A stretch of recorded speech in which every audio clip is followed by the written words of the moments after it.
14.4 John Brown and the Election of 1860. Learning Objectives. By the end of this section, you will be able to describe John Brown's raid on Harper's Ferry and its results. Analyze the results of the election of 1860. Events in the late 1850s did nothing to quell the country's sectional unrest, and compromise on the issue of slavery appeared impossible. Lincoln's 1858 speeches during his debates with Douglas made the Republican Party's position well known. Republicans opposed the extension of slavery and believed a slave power conspiracy sought to nationalize the institution. They quickly gained political momentum and took control of the House of Representatives in 1858. Southern leaders were divided on how to respond to Republican success. Southern extremists, known as fire eaters, openly called for secession. Others, like Mississippi Senator Jefferson Davis, put forward a more moderate approach by demanding constitutional protection of slavery. John Brown. In October 1859, the radical abolitionist John Brown and 18 armed men, both black and white, attacked the federal arsenal in Harper's Ferry, Virginia. They hoped to capture the weapons there and distribute them among enslaved people to begin a massive uprising that would bring an end to slavery. Brown had already demonstrated during the 1856 Potawatomi attack in Kansas that he had no patience for the nonviolent approach preached by pacifist abolitionists like William Lloyd Garrison. Born in Connecticut in 1800, Brown spent much of his life in the North, moving from Ohio to Pennsylvania and then upstate New York as his various business ventures failed. To him, slavery appeared an unacceptable evil that must be purged from the land, and like his Puritan forebears, he believed in using the sword to defeat the ungodly. Brown had gone to Kansas in the 1850s in an effort to stop slavery, and there, he had perpetrated the killings at Potawatomi. He told other abolitionists of his plan to take Harper's Ferry Armory and initiate a massive slave uprising. Some abolitionists provided financial support, while others, including Frederick Douglass, found the plot suicidal and refused to join.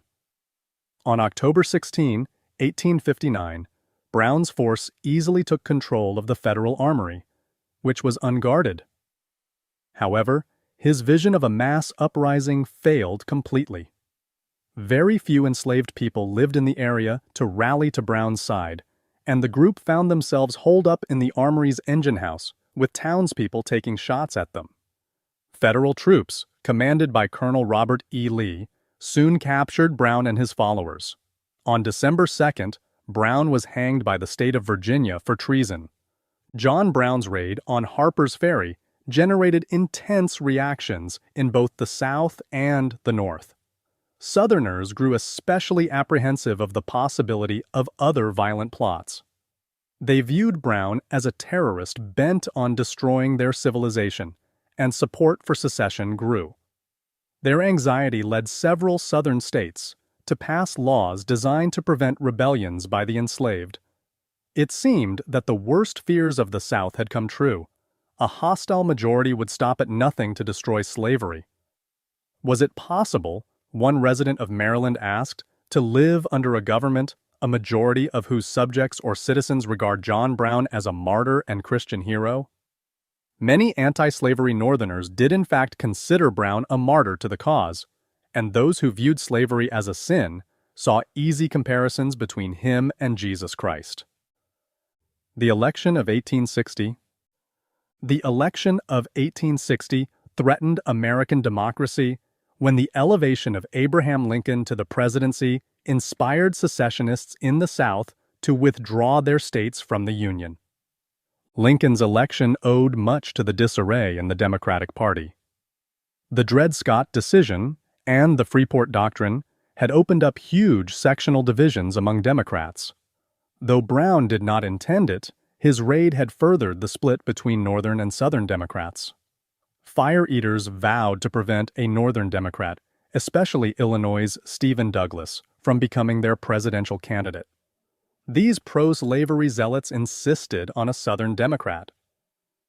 The Democratic Nominating Convention met in April 1860 in Charleston, South Carolina. However, it broke up after Northern Democrats, who made up a majority of delegates, rejected Jefferson Davis's efforts to protect slavery in the territories.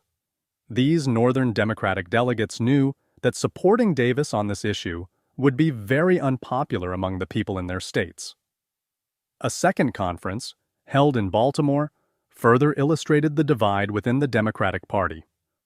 Northern Democrats nominated Stephen Douglas, while Southern Democrats, who met separately, put forward Vice President John Breckinridge from Kentucky. The Democratic Party had fractured into two competing sectional factions.